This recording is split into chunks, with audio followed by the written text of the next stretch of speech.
Erik Larson, c'est vraiment un truc exceptionnel. Hein. Erik Larson, il raconte dans Le Jardin de la Bête, au Cherche Midi, l'histoire de...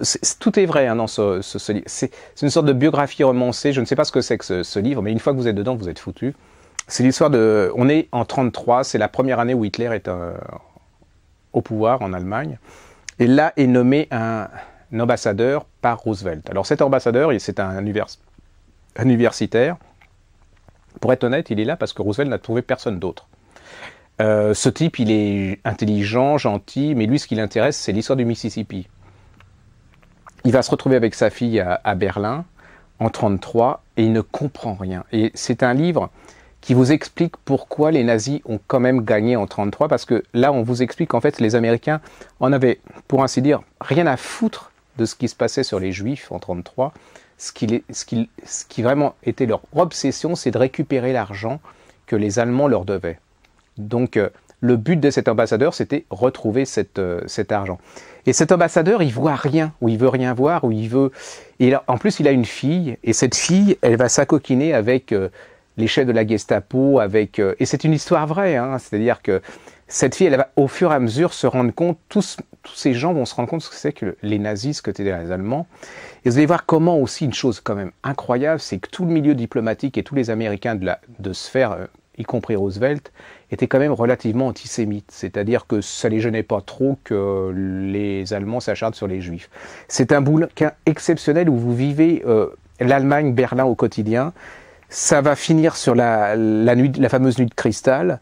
C'est un des bouquins très très importants pour savoir, pour mieux comprendre ce qui est arrivé en 1933 et pourquoi il y a eu ce basculement. Parce que tout le monde dit, mais comment ça a pu réussir?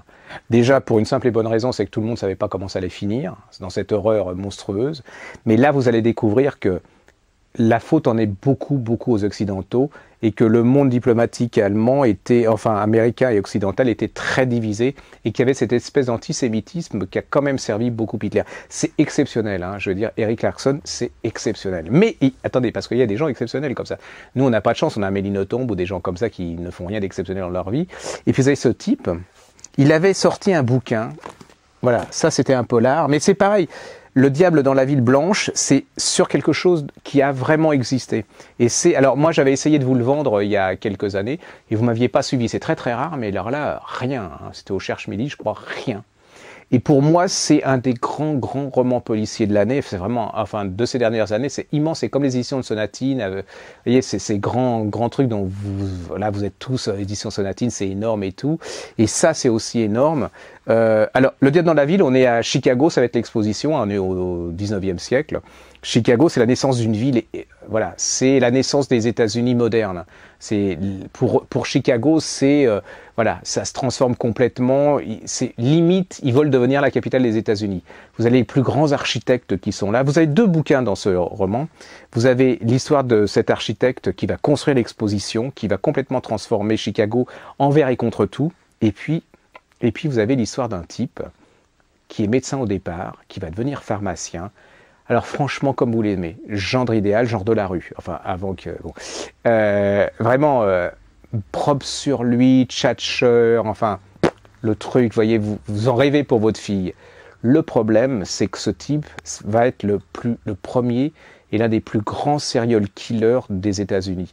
On est au 19e siècle, à tel point que certains pensaient que c'était Jacques l'Éventreur qui s'était échappé d'Angleterre. En plus, il est spécialiste pour appâter les femmes et tout.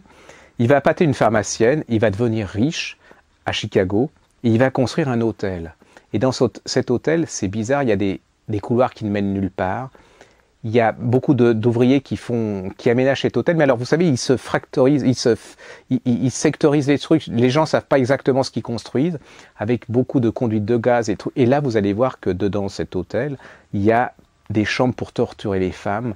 Il y a des chambres où les femmes vont être laissées abandonnées en hurlant, mais voilà. Il va y avoir... alors, c'est quand même extraordinaire parce que il va assassiner des gens, enfin des femmes.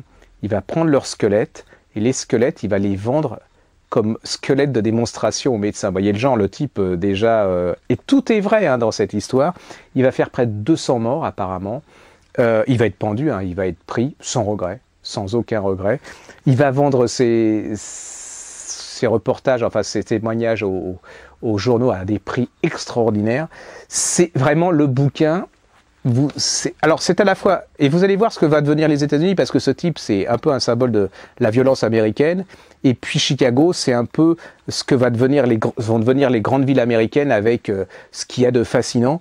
Ce sont deux bouquins extraordinaires, ce sont deux bouquins, tout est vrai là-dedans, et ils ont cette notion, lui il a cette notion, en plus c'est pas un Américain, hein, il a cette notion d'écrire à l'américaine, c'est-à-dire que ça se lit comme le plus passionnant des romans, ça c'est exceptionnel.